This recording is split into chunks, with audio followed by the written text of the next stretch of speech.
नमस्कार, आप देख रहे हैं न्यूज इंडिया। आपके साथ मैं हूं रवीश। नेशन एट 9 में आप सभी का स्वागत है। इस बुलेटिन में हम आपको दिखाएंगे देश भर की खबरें, पूरब से पश्चिम तक और उत्तर से दक्षिण तक की खबरें, हर प्रदेश की खबर। तो चलिए शुरू करते हैं खबरों का सिलसिला। आज से रमजान का पवित्र महीना शुरू हो गया है। आज पहला रोजा है। एक दिन पहले गुरुवार को चांद दिखाई दिया था। रमजान का चांद दिखने के बाद से ही लोग एक दूसरे को मुबारकबाद दे रहे हैं। पीएम मोदी ने भी लोगों को रमजान के पवित्र महीने की बधाई दी है। पीएम मोदी ने कामना करते हुए कहा है कि समाज में लोगों को शांति, सद्भाव और करुणा की भावना को विकसित करने की शक्ति मिले। प्रधानमंत्री मोदी ने शुभकामनाएं देते हुए कहा कि इस पवित्र महीने में लोगों को गरीबों की सेवा करने के लिए प्रेरित करने की ताकत मिले। अगली खबर यूपी से है, जहां आज प्रधानमंत्री नरेंद्र मोदी वाराणसी दौरे पर 1780 करोड़ रुपए की योजनाओं का शिलान्यास और लोकार्पण करेंगे। इस दौरान वो काशी की जनता के लिए 1580 करोड़ रुपए की कुल 25 योजनाओं का शिलान्यास और 200 करोड़ रुपए की 3 परियोजनाओं का लोकार्पण करेंगे। सीएम योगी आदित्यनाथ और राज्यपाल आनंदीबेन पटेल पीएम मोदी की अगवानी करेंगे। वहीं पीएम मोदी के वाराणसी आगमन की बात करें तो पीएम मोदी सुबह 10 बजे वाराणसी एयरपोर्ट पहुंचेंगे और दोपहर 2:45 बजे दिल्ली के लिए रवाना होंगे। वहीं वाराणसी में आज देश के पहले पब्लिक ट्रांसपोर्ट रोपवे की आधारशिला रखेंगे। साथ ही संपूर्णानंद संस्कृत विश्वविद्यालय के मैदान में जनसभा को भी संबोधित करेंगे। आपको बता दें कि अगले साल होने वाले लोकसभा चुनाव को लेकर बीजेपी अभी से तैयारियों में जुट गई है। ऐसे में पीएम मोदी का यह दौरा काफी अहम माना जा रहा है। खबरों में रुक करते हैं दिल्ली की ओर, जहां आज पीएम मोदी वाराणसी दौरे के बाद शाम में केंद्र कैबिनेट की बैठक करेंगे। माना जा रहा है कि कैबिनेट बैठक में केंद्र कर्मचारियों के महंगाई भत्ता बढ़ाने के फैसले पर मोहर लग सकती है। आपको बता दें कि इस बार कर्मचारियों के डीए में 4% का इजाफा किया जा सकता है। अगर पुराने रिकॉर्ड को देखें तो सरकार हमेशा मार्च महीने में डीए बढ़ोतरी का ऐलान करती है। साल 2019, 21 और 2022 के मार्च के आखिरी हफ्ते में डीए बढ़ोतरी को मंजूरी मिली थी। मार्च महीने की आखिरी कैबिनेट मीटिंग 29 तारीख को होनी है। ऐसे में आज होने वाली बैठक में डीए बढ़ोतरी का ऐलान किया जा सकता है। अभी कर्मचारियों को 38% की दर से डीए मिल रहा है। इस इजाफे के बाद से कर्मचारियों को 42% की दर से महंगाई भत्ता मिलेगा।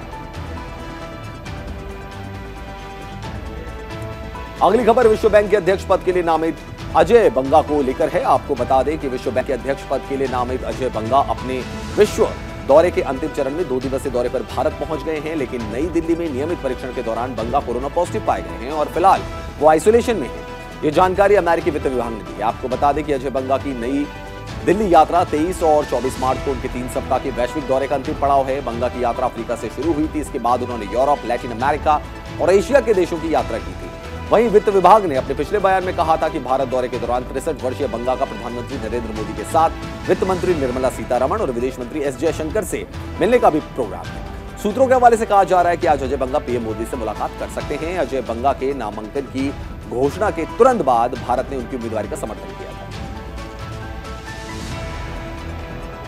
अगली खबर केंद्रीय गृह मंत्री अमित शाह को लेकर है। दरअसल केंद्रीय गृह मंत्री अमित शाह आज कर्नाटक में नशीली दवाओं और तस्करी और राष्ट्रीय सुरक्षा पर क्षेत्रीय सम्मेलन की अध्यक्षता करेंगे। इस सम्मेलन में 5 दक्षिणी राज्यों और 3 केंद्र शासित प्रदेशों के प्रतिनिधि भाग लेंगे। सम्मेलन में 5 दक्षिणी राज्यों और 3 केंद्र शासित प्रदेशों के प्रतिनिधि भाग लेंगे। बैठक के दौरान गृह मंत्री जब्त की गई 9298 किलोग्राम नशीली दवाओं को नष्ट करने की प्रक्रिया की भी निगरानी करेंगे। इन दवाओं का बाजार मूल्य 1235 करोड़ रुपए है। प्रधानमंत्री नरेंद्र मोदी के नेतृत्व में भारत सरकार ने नशा मुक्त भारत बनाने के लिए नशीली दवाओं के खिलाफ जीरो टॉलरेंस की नीति अपनाई है। आजादी का अमृत महोत्सव के तहत 1 जून 2022 से शुरू हुए अभियान के दौरान 75,000 किलोग्राम नशीले पदार्थों को नष्ट करने का लक्ष्य निर्धारित किया गया है। इसके बाद गृह मंत्री अमित शाह आज दोपहर बेंगलुरु के बाहरी इलाके स्थित कोम्बा घाटा गांव जाएंगे, जहां वो सहकारा समृद्धि सौध की आधारशिला रखेंगे और सहकारिता मंत्रालय की कई विकास परियोजनाओं का उद्घाटन भी करेंगे। खबरों में एक बार फिर रुक करते हैं दिल्ली की ओर, जहां आज कांग्रेस अध्यक्ष मल्लिकार्जुन खड़गे ने सुबह 10 बजे विपक्षी पार्टियों की बैठक बुलाई है। बैठक के बाद सुबह 11:30 बजे विपक्षी सांसदों के साथ संसद भवन से विजय चौक तक मार्च किया जाएगा। इस बात की जानकारी देते हुए कांग्रेस नेता जयराम रमेश ने कहा कि दोपहर को सभी विपक्षी पार्टियों की तरफ से राष्ट्रपति से मिलने का समय मांगा गया है। वहीं शाम में सभी पीसीसी अध्यक्ष और विधायक दल के नेताओं की बैठक होगी, जहां राज्यों में जो कार्यक्रम को लेकर चर्चा होगी। आपको बता दें कि सूरत कोर्ट ने राहुल गांधी को आपराधिक मानहानि मामले में 2 साल की सजा सुनाई है। कांग्रेस इसे राजनीतिक मुद्दा बनाने के लिए विपक्षी दलों के साथ लोगों के बीच उतरने का फैसला किया है कांग्रेस ने। अगली खबर राजस्थान से है, जहां राहुल गांधी को सुनाई गई सजा के खिलाफ कांग्रेस ने आक्रामक रुख अख्तियार किया हुआ है। राजस्थान के मुख्यमंत्री अशोक गहलोत ने राहुल गांधी को सत्य और अहिंसा का सिपाही बताया। उन्होंने कहा कि राहुल गांधी ने सरकारी तंत्र के दबाव के आगे झुकने वाले वो नहीं है। कांग्रेस पार्टी फासिस्ट ताकतों के खिलाफ मजबूती से लड़ेगी। सीएम गहलोत ने आगे कहा कि आज न्यायपालिका पर दबाव है। राहुल गांधी की जो टिप्पणी है, ऐसी राजनीतिक टिप्पणी चलती रहती है। ऐसी टिप्पणियां पूर्व पीएम अटल बिहारी वाजपेयी और बीजेपी नेता लालकृष्ण आडवाणी ने पता नहीं कितनी बार की होंगी, लेकिन पहले इस तरह से मामला दर्ज नहीं होता था। अगली खबर छत्तीसगढ़ से है, जहां मुख्यमंत्री भूपेश बघेल का बड़ा बयान सामने आया है। उन्होंने कहा कि मौजूदा सरकार में न्यायपालिका को प्रभावित करने की कोशिश की जा रही है और राजनीतिक दल के लोगों पर कार्रवाई की जा रही है, जो कि सरासर गलत है। आपको बता दें कि पीएम मोदी के सरनेम को लेकर किए गए टिप्पणी के मामले में गुजरात की सूरत डिस्ट्रिक्ट कोर्ट ने सुनवाई के बाद कांग्रेस नेता राहुल गांधी को दोषी करार देते हुए राहुल गांधी को 2 साल की सजा सुनाई। बात दिल्ली की कर लेते हैं, जहां आज मनीष सिसोदिया की जमानत याचिका पर राउज एवेन्यू कोर्ट में दोपहर 2 बजे सुनवाई होगी। पिछली सुनवाई पर कोर्ट ने सीबीआई से लिखित में दलील पेश करने का आदेश दिया।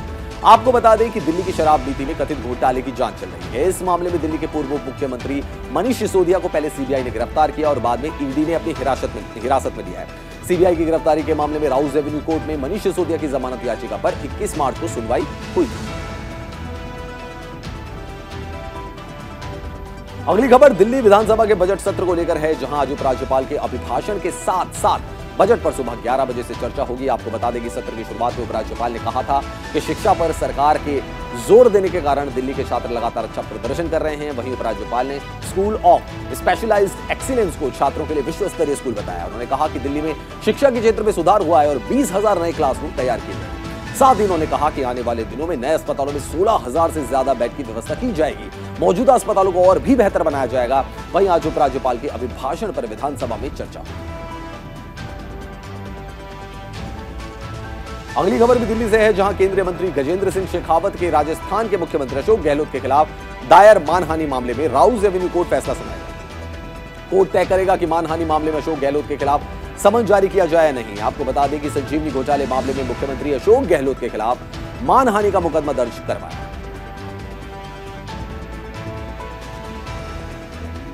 अगली खबर उत्तर प्रदेश से है, जहां लखनऊ में सीएम योगी ने अलग विभागों के नव चयनित अधिकारियों को नियुक्ति पत्र दिया। इस दौरान उन्होंने कहा कि हमारी सरकार ने पूरी निष्पक्षता एवं पारदर्शिता के साथ पिछले 6 सालों में 5.5 लाख से ज्यादा युवाओं को नौकरी दी है। मुख्यमंत्री अभ्युदय कोचिंग योजना से उत्तर प्रदेश लोक सेवा आयोग में 43 अभ्यर्थियों का चयन हुआ है। प्रदेश में एक तरफ जहां सरकारी सेवाओं में नियुक्ति प्रक्रिया चलाई जा रही है, वहीं दूसरी तरफ निजी क्षेत्र में भी नौजवानों को रोजगार के अवसर मिल रहे हैं। इस दौरान उन्होंने कहा कि हमारी सरकार आने के बाद से प्रदेश में पिछले 6 साल में कोई दंगा नहीं हुआ। अब यूपी की कानून व्यवस्था को देश में मिसाल के तौर पर देखा जा रहा है। खबरों में एक बार फिर से रुक करते हैं यूपी का, जहां आज से अमेठी महोत्सव का आगाज हो रहा है। केंद्रीय मंत्री और अमेठी की सांसद स्मृति जुबिन ईरानी शाम 4 बजे अमेठी महोत्सव का उद्घाटन करेंगे। ये महोत्सव 26 मार्च की शाम चलेगा। 3 दिवसीय अमेठी महोत्सव कार्यक्रम में प्रदेश सरकार के कई मंत्री सहित तमाम लोग शामिल होंगे। 25 मार्च को उत्तर प्रदेश सरकार के खेल एवं युवा कल्याण मंत्री गिरीश चंद्र यादव अमेठी महोत्सव में शिरकत करेंगे। महोत्सव में आने वाले दर्शकों के लिए पूरी जो सुविधाएं हैं वो निःशुल्क कर दी गई हैं और वो मुफ्त में सांस्कृतिक कार्यक्रम और मनोरंजन देख सकते हैं। कार्यक्रम के दूसरे दिन 25 मार्च को भोजपुरी की मशहूर गायिका चंदन तिवारी, तो वहीं 26 मार्च को लोक गायन के लिए संतोष उपाध्याय और कव्वाली और सूफी नाइट के लिए निजामी बंधु और उनकी टीम को आमंत्रित किया गया। अगली खबर हरियाणा से है, जहां आज मुख्यमंत्री मनोहर लाल प्रदेश के सभी डिप्टी कमिश्नर्स के साथ बैठक करेंगे। हरियाणा के मुख्यमंत्री मनोहर लाल शुक्रवार को प्रदेश के सभी डिप्टी कमिश्नर्स के साथ बैठक करेंगे। हरियाणा निवास में मुख्यमंत्री की अध्यक्षता में सुबह 11 बजे सभी डीसी की बैठक होगी। राज्य सरकार की महत्वपूर्ण योजनाओं और परियोजनाओं पर सीएम मनोहर अधिकारियों से बातचीत करेंगे।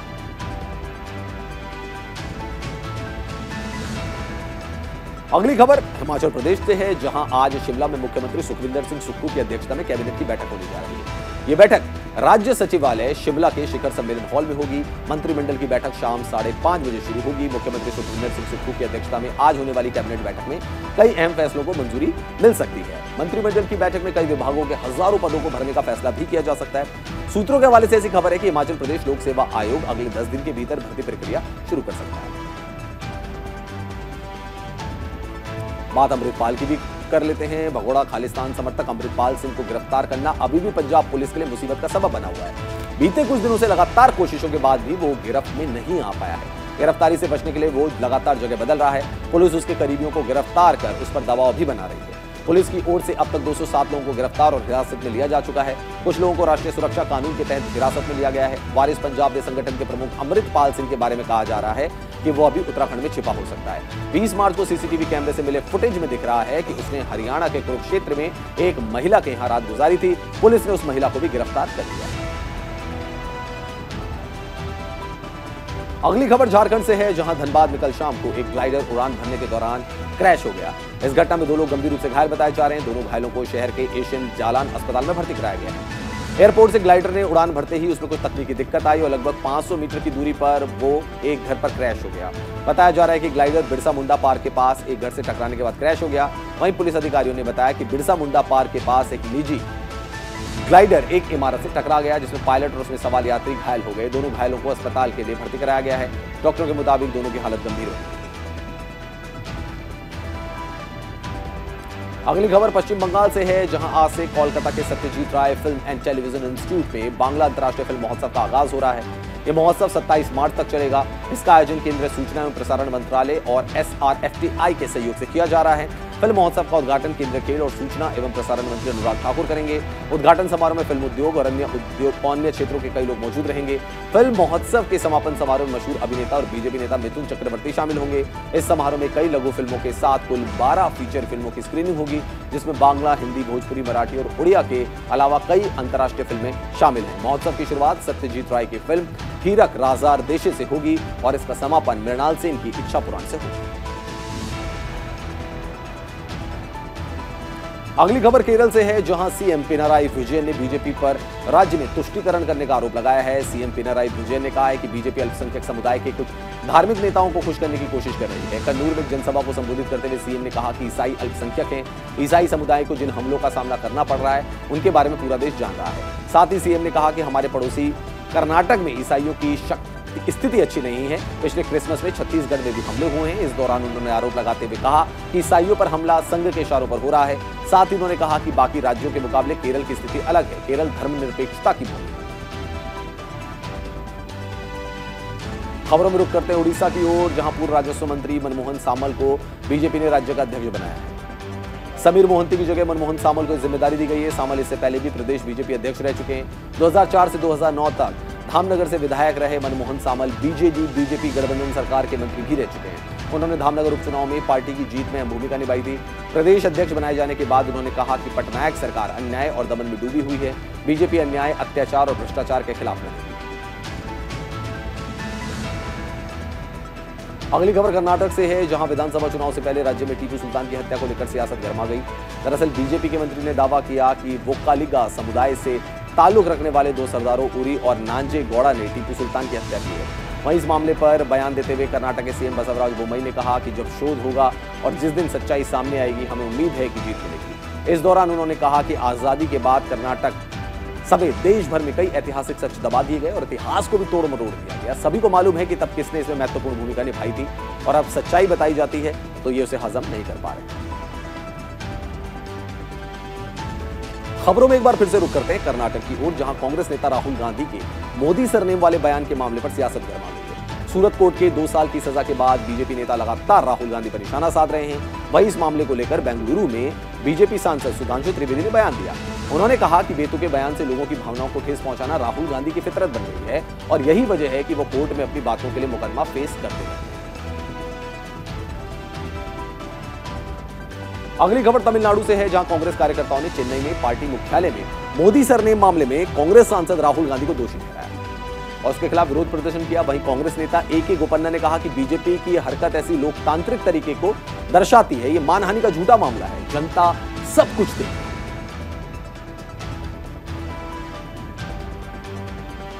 अगली खबर भी कर्नाटक से है, जहां कालबुर्गी नगर निगम के मेयर और डिप्टी मेयर के चुनाव हुए, जिसमें बीजेपी उम्मीदवारों ने जीत दर्ज की। वहीं मेयर का चुनाव वार्ड नंबर 46 से विशाल दर्गी और डिप्टी मेयर का चुनाव वार्ड नंबर 25 से शिवानंद पिस्ती ने जीता। बता दें कि कालबुर्गी नगर निगम की कांग्रेस सदस्य वर्षा जैन ने अदालत से मेयर चुनाव स्थगित करने की मांग की थी, लेकिन उच्च न्यायालय ने मेयर और डिप्टी मेयर के लिए चुनाव प्रक्रिया पर रोक लगाने की याचिका को खारिज कर दिया। अदालत ने यह कहते हुए याचिका खारिज कर दी कि चुनाव की घोषणा के बाद प्रक्रिया को नहीं रोका जा सकता। खबरों में रुक करते हैं तमिलनाडु की ओर, जहां विधानसभा में एक बार फिर से सर्वसम्मति से ऑनलाइन जुए पर प्रतिबंध लगाने वाले विधेयक को पारित कर दिया। इससे पहले राज्यपाल RN रवि ने इसे पुनर्विचार के लिए सरकार को वापस कर दिया था। वहीं विधेयक को पेश करते हुए मुख्यमंत्री M.K. स्टालिन ने कहा कि वो कई जिंदगियों के नुकसान को देखते हुए इससे भारी मन से पेश कर रहे हैं। विधानसभा में कई सदस्यों ने बिल को अपना समर्थन देते हुए वापस करने के लिए राज्यपाल रवि का विरोध किया। आपको बता दें कि ऑनलाइन जुए में पैसे गंवाने के बाद हाल ही में कई लोगों ने कथित तौर पर आत्महत्या कर ली थी, जिसके बाद स्टालिन सरकार विधानसभा में ऑनलाइन जुए पर रोक लगाने के लिए बिल लाई। अगली खबर, चैत्र नवरात्रि के तीसरे दिन यानी कि आज मां चंद्रघंटा की पूजा हो रही है। आपको बता दें कि नवरात्रि के 9 दिनों तक मां दुर्गा के अलग अलग स्वरूपों की पूजा करने का विधान है। मां दुर्गा की तीसरी शक्ति का नाम चंद्रघंटा है। मां चंद्रघंटा का स्वरूप परम शांतिदायक और कल्याणकारी है। नवरात्रि के तीसरे दिन मां दुर्गा के तीसरे स्वरूप मां चंद्रघंटा की आराधना की जाती है। माना जाता है कि मां की पूजा और भक्ति करने से आध्यात्मिक शक्ति मिलती है। अगली खबर मौसम को लेकर है। आपको बता दें कि देश के कई राज्यों में मौसम का मिजाज बदल गया है। तमिलनाडु के मदुरै में बारिश के बाद सड़कों पर जलभराव देखने को मिला। वहीं हरियाणा के सिरसा कई जिलों में आज सुबह बारिश हुई। तेज हवाओं और गरज के साथ कई इलाकों में बारिश हुई है। मौसम विभाग ने ओलावृष्टि का भी अलर्ट जारी किया है। वहीं उत्तर पश्चिम भारत में तेज हवाओं के साथ बारिश, ओलावृष्टि की गतिविधि हो सकती है। 25 से 27 मार्च के दौरान मध्य और पूर्वी भारत में बारिश होने की संभावना है। मौसम विभाग ने किसानों के लिए एडवाइजरी जारी की है। वहीं मध्य प्रदेश में भी गरज चमक के साथ आज बारिश हो सकती है। भोपाल और नर्मदापुरम संभाग में गरज चमक के साथ बारिश के आसार हैं। किसानों की फसल पर फिर आसमानी आफत की मार पड़ सकती है।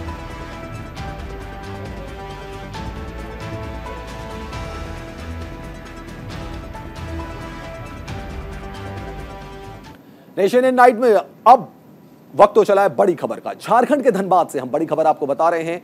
उड़ान भरते ही क्रैश हो गया ग्लाइडर। जी हां, बड़ी खबर आपको बता रहे हैं। धनबाद से बड़ी खबर है, जहां पे कि एक ग्लाइडर जो है वो उड़ान भरते ही क्रैश हो गया और ये ग्लाइडर घर पर गिर गया। बताया जा रहा है कि इसमें 2 घायल हो गए हैं। 2 लोग घायल हो गए हैं। धनबाद एयरपोर्ट से इस ग्लाइडर ने उड़ान भरी थी, तो उड़ान भरते ही क्रैश हो गया ग्लाइडर। धनबाद से बड़ी खबर हम आपको बता रहे हैं। झारखंड के धनबाद की बड़ी खबर है, जहां एक ग्लाइडर उड़ान भरने के कुछ देर बाद ही क्रैश हो गया और ये घर के ऊपर क्रैश हुआ। ये तस्वीरें भी आप देख सकते हैं। इसमें सवार 2 लोग गंभीर रूप से घायल बताए जा रहे हैं, जिनका इलाज चल रहा है अस्पताल में। ये तस्वीरें भी आप देख सकते हैं। ग्लाइडर जो एक घर से ही टकरा गया और ये आप देख सकते हैं ग्लाइडर की तस्वीरें। साथ ही साथ लोग भी वहां पे काफी संख्या में जमा हो गए हैं। पुलिस भी वहां पर जमा है। ये आप देख सकते हैं ग्लाइडर के पंख।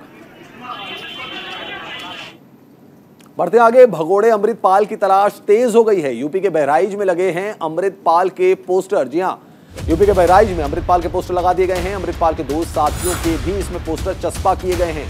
तो बड़ी खबर आपको बता रहे हैं, भगोड़े अमृतपाल की तलाश तेज हो गई है। यूपी के बहराइच में अमृतपाल के पोस्टर लगा दिए गए हैं। अमृतपाल के 2 साथियों के भी पोस्टर चस्पा किए गए हैं। भारत नेपाल सीमा पर लगे हैं अमृतपाल सिंह के पोस्टर। जी हां, पोस्टर लगा दिए गए हैं। तलाश जारी है। लगातार पुलिस की जो टीमें हैं वो अमृतपाल की तलाश कर रही हैं और इसीलिए अमृतपाल के पोस्टर भी लगा दिए हैं कि अगर किसी के पास कोई जानकारी हो, किसी ने अमृतपाल को देखा हो, तो वो फौरन पुलिस को सूचना दे। अमृतपाल सिंह के नेपाल भागने की आशंका जताई जा रही है। बॉर्डर चौकियों को अलर्ट कर दिया गया है। तो जैसा कि आप जानते हैं कि अमृतपाल सिंह फरार है। लगातार सीसीटीवी फुटेज खंगाल रही है पुलिस और उसमें पता लगाने की कोशिश कर रही है कि अमृतपाल सिंह कहां छिपा हो सकता है।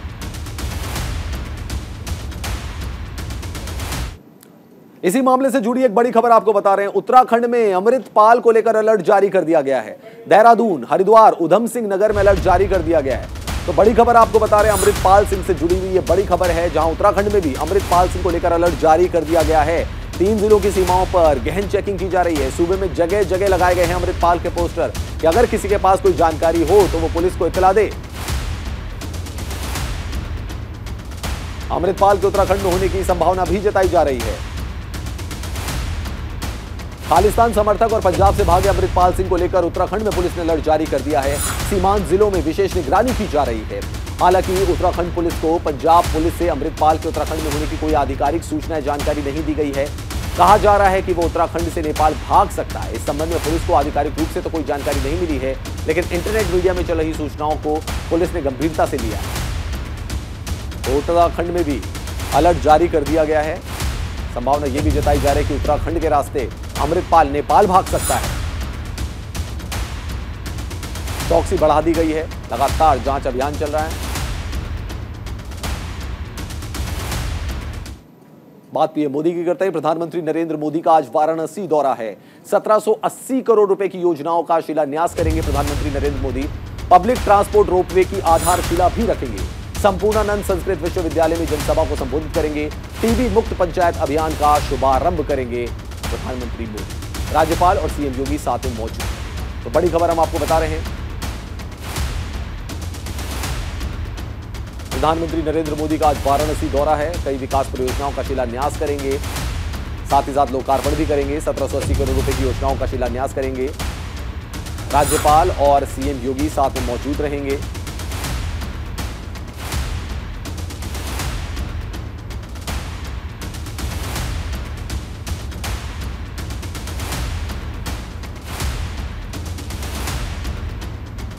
कोनिया पॉपिंग स्टेशन पर 08 स्मार्ट सिटी मिशन के तहत सड़कों का सुधार, मरम्मत कार्य फेज 2, ये सारी चीजें हम बता रहे हैं क्या क्या विकास परियोजना है।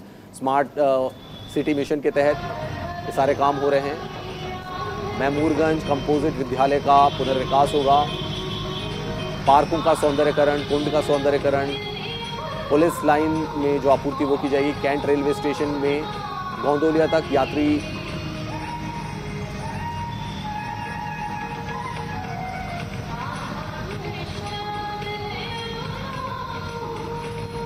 तो अपने संसदीय क्षेत्र का दौरा करेंगे प्रधानमंत्री नरेंद्र मोदी।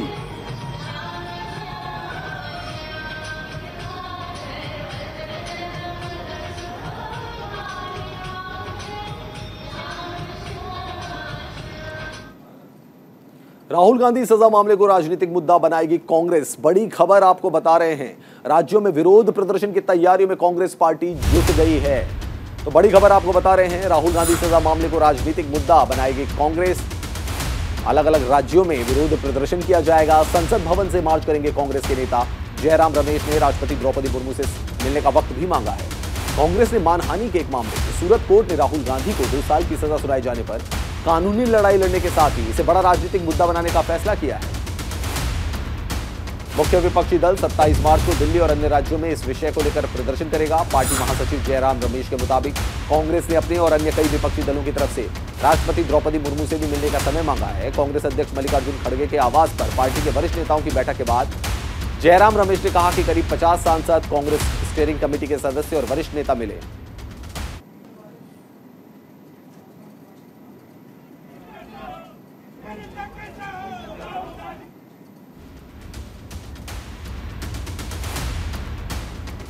तो तस्वीरें हम आपको दिखा रहे हैं। राहुल गांधी की ये तस्वीरें हैं, लेटेस्ट तस्वीरें जब राहुल गांधी अपने घर से निकले थे।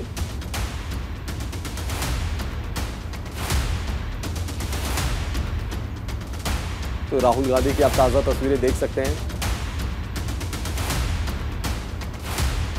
तो संसद भवन से मार्च करेंगे विपक्षी नेता। जयराम रमेश ने राष्ट्रपति द्रौपदी मुर्मू से मिलने का समय मांगा है। तो इस खास पेशकश में इतना ही। देश और दुनिया की बाकी खबरों के लिए देखते रहिए न्यूज़ इंडिया।